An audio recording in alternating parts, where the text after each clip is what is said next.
bajar o cerrar el último telón a su carrera musical. Eso dijo, por lo menos. Hay que ver. Yo te diría que no hay que creerle mucho. Bueno, señor Marcos Cittadini, Somos Sonidos. Somos Sonidos, efectivamente. Vamos a escuchar, lo nombraste, la Marcha de las Madres. Estuvo el gobernador de la provincia de Buenos Aires, Axel Kicillof, allí. Escuchemos lo que decía. Hoy estamos acá para homenajear a Eve y con Eve a las madres y a quienes dieron la lucha y que hoy vuelven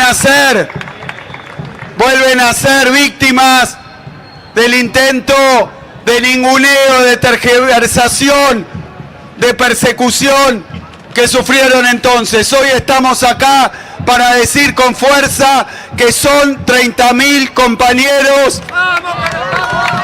y compañeras desaparecidos y que no va a venir ningún mentiroso, ningún ignorante, ni ningún lacayo del poder económico y extranjero a discutir lo que en Argentina es una bandera para siempre: memoria, verdad y justicia. Todos los días y cada día, cuando uno está enfrente de una dificultad, de un desafío, recuerda y se pregunta, ¿qué diría Eve? ¿Cuál sería la palabra de Eve? Que de la misma manera que cada día y todos los días la extrañamos, yo pienso y estoy convencido de que la mejor forma de paliar, la mejor forma de contraponerse al dolor que nos deja la pérdida de Eve, la mejor forma no es solo recordarla, sino hacer exactamente lo que Eve quería que hiciéramos: luchar, luchar y luchar. Muchas gracias. Bien, ahí estaba el gobernador de la provincia de Buenos Aires, que, bueno, tuvo horas más tranquilas después de conseguir el aval para el endeudamiento, ¿no? Por más de 3.000 millones de dólares, que en buena parte sirve para prorratear deuda tomada por María Eugenia Vidal, que hizo un muy mal gobierno y dejó a la provincia con ciertas complicaciones. Hay cierto escándalo con eso, no solo el de Santiago Pasaglia, el intendente de San Nicolás, sino porque el Nene Vera, el Nene Vera, el son Nene todos Vera, personajes de Polka. Que ustedes se acuerdan que fue quien le organizó el acto en Moreno, que fue un poco escandaloso antes del 7 de septiembre a Javier Milei, dijo que no fue a votar porque se quedó dormido en el despacho. Y bueno, justo era un voto importante, libertario importante. Aparentemente en la Casa Rosada tienen alguna duda de si efectivamente se quedó dormido o hubo un acuerdo. Bueno, están en esa crisis, en esa situación. Pero volvamos a lo que estábamos hablando, que es más importante, porque escuchábamos a Axel Kicillof en la Plaza de Mayo, y también lo podemos escuchar a Andrés el Cuervo Larroque, ¿sí? Ministro del gabinete justamente de Axel Kicillof, en una clase magistral en la Casa de las Madres.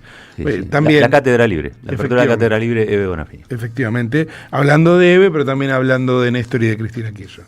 Pero es fundamental que podamos generar este tipo de espacios, de ámbitos para poder elaborar y sistematizar todo aquello que tiene que ver con el pensamiento nacional y popular, y sobre todo de una figura como Eve, que es hablar de la historia contemporánea de la Argentina prácticamente. No es hablar de cómo aquella humilde ama de casa, como ella se definía, se transformó en el cuadro político más lúcido de la Argentina. En el marco de esa oscura noche estuvieron las madres y estuvo Eve como faro de referencia para el pueblo, para la militancia. Y nosotros estaríamos en un grave, en un grave error si miramos ese pasado, ¿no? Ese pasado de los gobiernos de Juan Perón y Eva Perón, como nos pasaba allá en los 90, cuando decíamos hay que luchar porque esto no puede ser un recuerdo nostálgico como algo que quedó en el pasado y miramos o leemos los libros o miramos los documentales y no hacemos nada. No, había que traer a Perón y a Evita al presente. Y lo mismo pasa con los gobiernos de Néstor y Cristina. Sería un gran pecado que nosotros nos dedicáramos o que nuestra vida política fuera una acción de simple recuerdo de todas las cosas maravillosas que se dieron en esos 12 años. No, compañero, hay que reivindicar ese pasado maravilloso, pero la obligación es volver a construir un presente y un futuro que le devuelva la dignidad al pueblo argentino. Bueno, ahí estaba entonces Andrés Larroque con esta referencia en la Cátedra Libre. Nos vamos al otro extremo, ¿sí? José Luis Daza es el viceministro de Economía de la Argentina. Quizás le suene su acento, porque es un acento chileno, porque vivió mucho tiempo en Chile. Nació en la Argentina, de cualquier modo, pero vivió... Además de los F-16 tenemos, ¿no? Digo... Con los chilenos tenemos también un viceministro de Economía. Un viceministro que es muy llamativo porque él nació en la Argentina, se crió y vivió mucho tiempo en Chile, por lo cual tiene acento chileno, pero es mencionado como posible ministro de Economía de uno de los candidatos, era mencionado como uno de los candidatos de la derecha. Es Patria Grande. En Chile. Sí, efectivamente. Patria Grande al revés. No, Patria Chica sería en este caso. Pero es llamativo eso, que es polifuncional, como el F-16, está de un lado y del otro de los Andes. José Luis Daza, cuando quiere puede hacer tanto daño como un F-16. Escuchen lo que decía. Peor. El mercado quiere que compremos reservas internacionales, quiere que acumulemos reformas internacionales. Nos falta clarificar eso, nos falta el acceso a mercados, nos faltan algunos pero todo lo que nos falta es infinitamente más fácil de lo que ya se hizo, de lo que era en un comienzo. Entonces estamos muy cerca. Y ahora, con la llegada del nuevo Congreso, se empiezan a implementar todas las reformas estructurales que, te digo, son a nivel mundial el proyecto más ambicioso de reformas en todo el mundo. No hay otro país que esté enfrentando un proceso de reformas como el que está haciendo Argentina, y con un líder completamente comprometido con ellos y que nos está empujando a todos a acelerar, a trabajar más rápido y más intenso. Así que es un momento muy especial. Estamos en un momento en donde van a ocurrir cosas que van a acelerar el proceso de transición hacia un proceso de crecimiento de la Argentina. Los primeros 2 años tuvimos que estabilizar, tuvimos que desactivar una multitud de bombas de tiempo que nos dejaron, que estaban haciendo tiki, tiki, tiki, taca. Una por una las fuimos desactivando. Muchas las fueron desactivando porque lo hicieron antes de que llegara yo. Recurrimos a todos los instrumentos que podíamos recurrir en la Argentina mundialmente. Desactivamos esas bombas, pasamos una elección que ahora nos da un horizonte para hacer las reformas que van a gatillar inversión doméstica y de afuera. Lo están viendo en las emisiones de ON. Es un momento muy especial, bisagra, en donde todo el trabajo que hemos hecho se va a acelerar. Bueno, ahí está, el trabajo que hemos hecho se va a acelerar, dice. Obviamente están con mucha expectativa de lo que puede pasar en el Congreso. Ahora ya mismo vamos al Congreso, pero antes de eso hay que decir que habló Juli Kozak, la portavoz del Fondo Monetario Internacional. Y Juli Kozak dijo varias cosas, obviamente, en la línea de lo que busca o pide también, o piensa que se tiene que dar José Luis Daza, pero también habló de que se hace falta un camino más ambicioso de acumulación de reservas. Todo el mundo le está diciendo, hay que acumular reservas. Caputo y Milei dicen, bueno, vamos a ver, porque comprar ahora dólares es encarecerlo justamente, encarecer el tipo de cambio, y eso sería un problema para la inflación. Ahora José Luis Daza se hace cargo de esto que pidió la propia Juli Kozak. Si están viéndonos en YouTube, lo van a poder ver, y si no, yo les traduzco a la portavoz entonces del Fondo Monetario. Las políticas monetarias y cambiarias necesitan apoyar una ruta de acumulación de reservas más ambiciosa para construir amortiguadores adecuados en la Argentina. Esto ayudará a la Argentina a abordar mejor los choques y también ayudará a facilitar una vuelta al acceso de los mercados internacionales de capitales.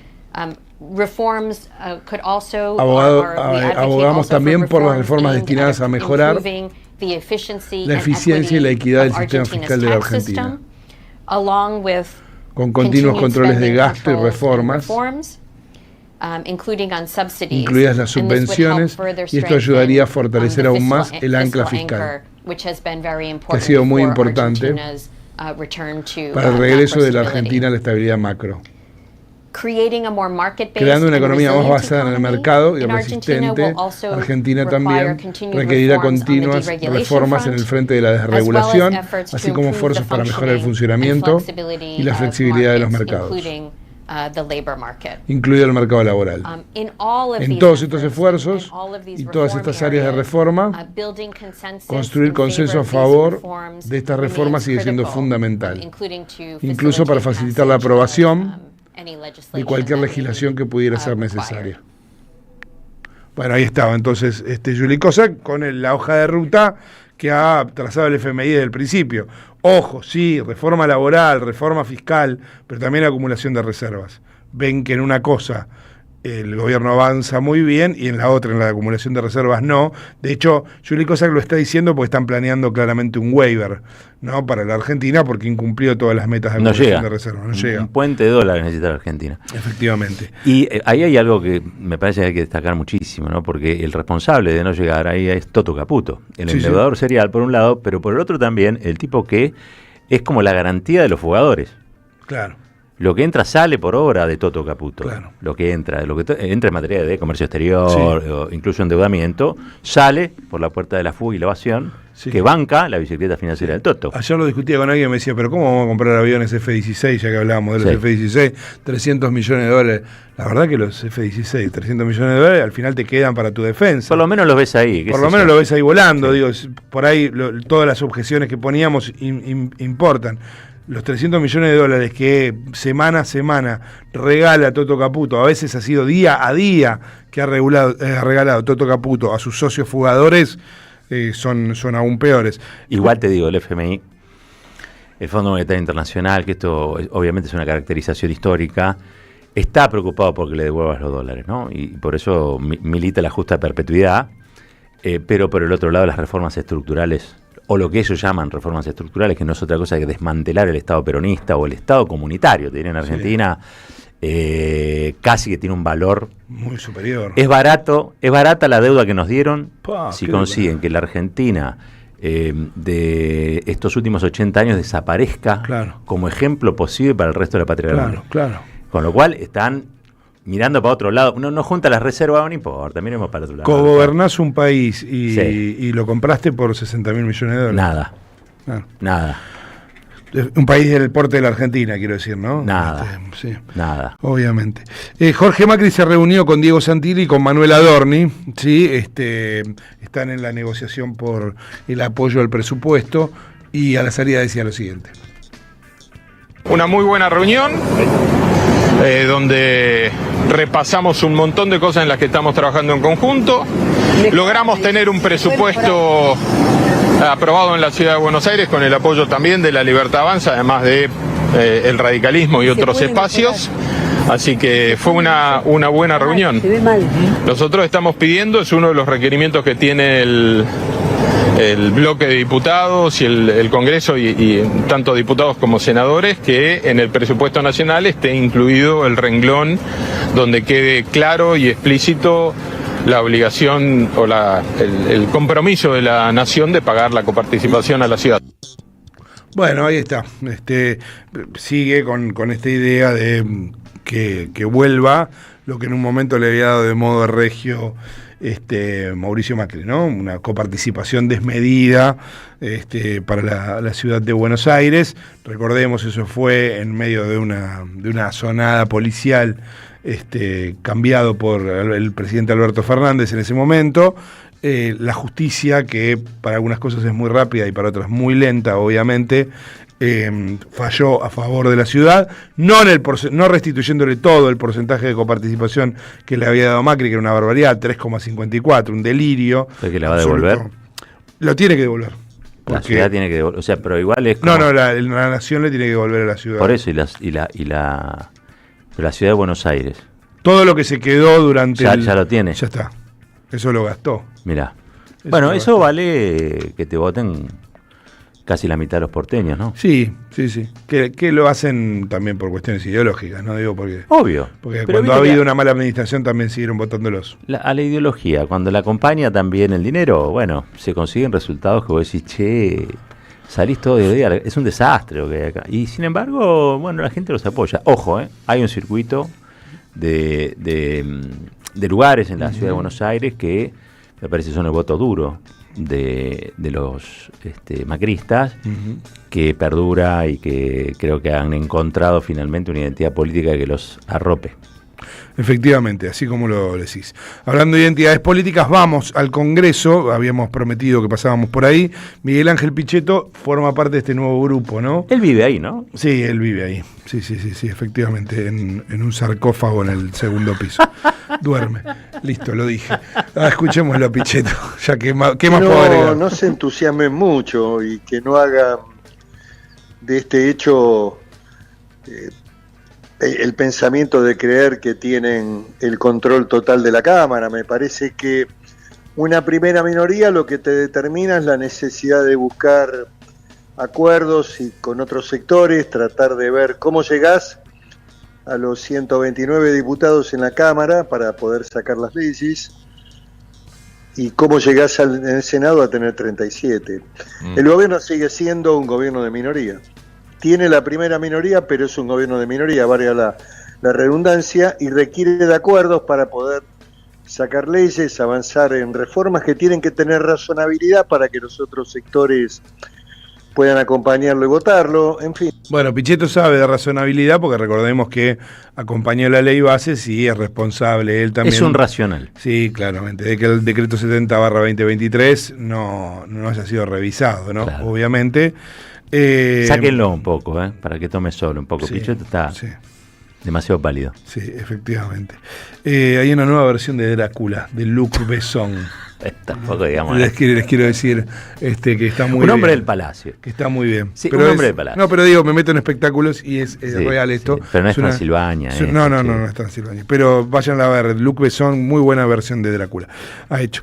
Lilia Lemoine también habló, fue ayer, claro, hizo una recorrida porque había tenido una participación y un protagonismo muy fuerte en la jura, sobre todo gritando barbaridades. Esto es básicamente lo que hizo. Lo que puede decir, che, pero ¿por qué le dan aire? Bueno, porque el presidente estaba desde un palco claramente dando órdenes acerca de qué es lo que tenía que pasar. Y Lilia Lemoine se justificaba de esta manera y hasta hacía alguna amenaza. No somos 38 en diputados, llegaron los refuerzos, llegó Tronco y ahora van a saber lo que es el bullying. ¿Cómo el bullying? Ahora van a saber lo que es el bullying. ¿Cómo porque, claro, para explícamelo del bullying? Arrancaba de una. Ellos como eran mayoría, eran 100, ellos eran 101 y encima tenían a los zurdos de su lado, ¿no? Y algunos radicales. Entonces se ponían todos de acuerdo para bardearnos, insultarnos y salir impunes. Obviamente yo siempre les respondí, siempre les grité. No es verdad que me pusieron, no es verdad que me sentó Milei en la banca de adelante de todo para que yo les grite. No, el lugar igual fue perfecto. Pero es mi banca, hace 2 años que estoy en ese lugar, justo sentada enfrente de todos ellos. Siempre hice lo mismo, siempre. Lo que pasa es que cuando juran por otro país, a mí es como que la patriota me sale con más efervescencia. No, estaba sacada, Pero lo cierto es que ahora... Se vende patria. Ahora son 100 personas atrás, viste, que ellos son menos, nosotros somos un poco más, que me bancan. Más que les duela. Bueno, ahí estaba entonces Lilia Lemoine puesta para eso en la Cámara de Diputados. Va a haber, ella misma dice, ahora está Tronco, ¿no? Como si llegara... ¿Tronco quién es? Para que General no sabe, Patton. ¿quién es Tronco es un socio y compañero de aire de Alejandro Fantino en el streaming Neura. Un tipo que fue productor periodístico, productor de programas deportivos y todo esto. Ahí está la foto. Ya sé. ¿Pero esto no hacía humor? O algo parecido. No, bueno, sí, qué sé yo, pero... Era escatológico, me acuerdo. Pero efectivamente. ¿Ahora es diputado? Ahora es diputado nacional. Con Karen Reinhardt, con Virginia Gallardo. Son diputados. Se va a armar un bloque. Karen Reinhardt es militante política de muchos años, más allá de que sea. Sí, digo, no, pero son los nuevos, ¿no? Mirá. Sí. El otro día vi a Tomás Rebord. que estuvo en el arena de Villa Crespo. Sí. ¿Sí? 15.000 personas. Sí. 15.000 personas. Me sorprendió. Ahora, ¿a cuánto está Rebord de ser diputado? O otra cosa. Bueno, muy mencionado, ¿no? Ayer Pergolini dijo, olvídense, los políticos ya no van a ser más presidentes en la Argentina. Lo que viene de acá en más van a ser otros personajes. El problema Qué es que... novedad, la verdad, es justamente dicho de Pergolini. Sí. Bueno, capaz que aspira a ser presidente. Hay algunos que son la precuela de Pergolini, ¿no? A mí me parece que eso del campo nacional y popular no se puede aceptar. No digo que nadie pueda ser diputado, me parece perfecto. Lo que digo es que de algún modo se apoya la espectacularización de la política. Sí. Totalmente. Sí, se parece mucho a los 90, ¿no? Totalmente. Digo, uno se acuerda de Adelina, no venían del espectáculo, pero Adelina D'Alessio de Viola o María Julia Alzogaray misma espectacularizaron su participación. Totalmente. Donde estuvo Rebord, ahí había estado Milei. Claro. Cantando canciones, cantando, haciendo lo suyo ahí, Sí. digo, también como parte de, me parece a mí, una propuesta de la antipolítica, digamos, ¿no? Pero es una política revestida de antipolítica, quiero decir. Sí, efectivamente. Y estos personajes empiezan a llegar. Ojo con el nuevo sistema electoral. Porque en el nuevo sistema electoral, al que vamos, vas a votar lo que veas, el que encabeza.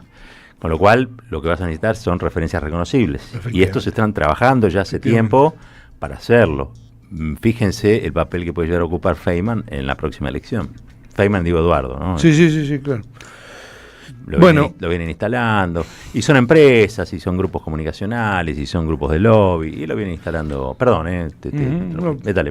Pero es así como lo decís. Y vos hace un rato hablabas de la importancia geopolítica, cuando hablamos de los F-16, del despliegue de los portaaviones en el Mar Caribe. Bueno, habló María Corina Machado, Premio Nobel de la Paz, que está... Bueno, la Academia Sueca incluso en este mismo entramado, ¿no? Los portaaviones por un lado y otorgar prestigio a alguien que no lo tenía hasta ahora por otro. Y María Corina Machado hablaba justamente de una marcha que se va a realizar mañana en Venezuela. Todo está coordinado, por supuesto, generar algo interno cuando en realidad la agresión viene desde afuera. Todos estos años de lucha, la dignidad del pueblo venezolano han sido reconocidos con el Premio Nobel de la Paz.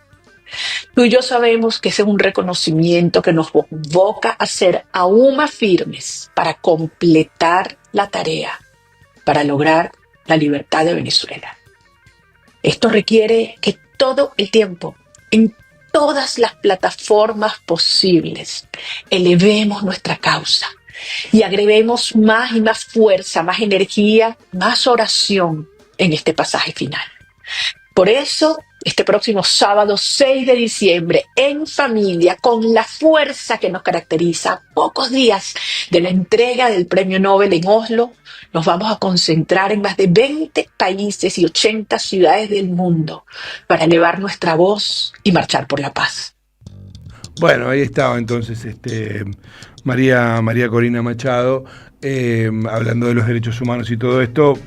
En la Argentina, perdón, no lo dije, pero en el repaso nacional, pero es importante, ha renunciado Alberto Baños, el subsecretario de Derechos Humanos. Sí, por supuesto, va a ser de tristísima memoria para todos los organismos, ¿no? Asume Tronco, pero renuncia a Baños. Efectivamente, así. No crean que viene uno mejor, pero bueno. No. Seguimos en el ámbito internacional, pero no quería olvidarme de esto porque no lo mencioné en el repaso nacional. Con Claudia Sheinbaum. La región, claro, tiene otras informaciones. Por ejemplo, en Brasil baja la nafta. Mientras en la Argentina sube 5 veces en un mes, en Brasil baja la nafta. Y en México, Claudia Sheinbaum hizo un anuncio muy importante, un aumento del salario mínimo y una reducción de la jornada de trabajo. Igual que acá, ¿vieron? La mejor noticia que podemos recibir para Navidad, Año Nuevo, 2 grandes acuerdos entre el sector empresarial y las y los trabajadores. 1, el aumento al salario mínimo para el próximo año y 2, la reducción a la semana de 40 horas de manera gradual. El 2026 las empresas harán las adecuaciones necesarias para garantizar que en el 2027 sea la jornada de 46 horas y así sucesivamente reduciendo 2 horas hasta llegar al 2030 que ya sería de 40 horas. Esto no implica ni mayores costos para el sector empresarial, sino en algunos de ellos incluso mayor productividad. Bueno, ahí estaba entonces Claudia Sheinbaum mostrándonos que otra realidad es posible, ¿no? Acá nomás. En la propia América Latina, por lo menos. Digo. Totalmente, totalmente de acuerdo. Bueno, acá en la Argentina, como ustedes saben, sigue aumentando. Recién hablaba con Diego Manuel Vidal, también de Brasil, decía eso. Hace varios meses que hoy